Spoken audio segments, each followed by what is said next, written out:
Mina tegin oma valiku selle järgi, et üks hiidlane saaks Riigikogusse. Teine põhjus oli see, et otsustamise juures oleks rohkem naisi.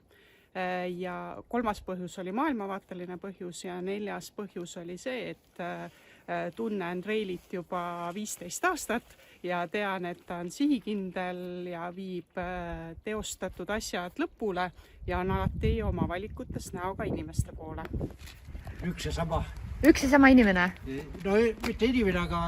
Erakond. Ja teil? Ikka see sama, mis enne. Ja teile meeldib ikka koha peal valimas käia? Ikka koha peal. Kus sa siis saad majale? Internetis ka valivad nüüd palju. Vanad inimesed juba. 174. Aga kukku on meil käinud, me võime seda ka valida. 419. Ei ole 420. Selge valik, keda ei tohi valida. Üks asi kindlasti on väärtushinnangud, teine asi on erakonna üldse nagu mingi maailmavaadet, erakonda, inimesi, kes need inimesed siin on, põnev on.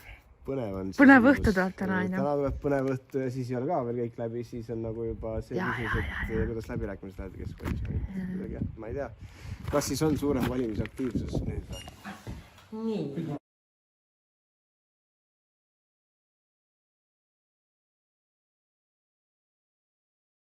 Number on 224. Nii, selle saab tagasi. Erakond on meil ikkagi nagu teine. Eelmine kord oli teine. No, jah. Sealt erakonnast minule need nimed ei ütle midagi. Lihtsalt oli erakond oli see, et kodaniku kohustus. Ja naise käsku tuleb ka teine. No ikkagi see, et mis hiidlasel on kõige suurem tõenäosus saada Riigikokku. Ma arvan, seda te olete palju nagu juba kuuldud.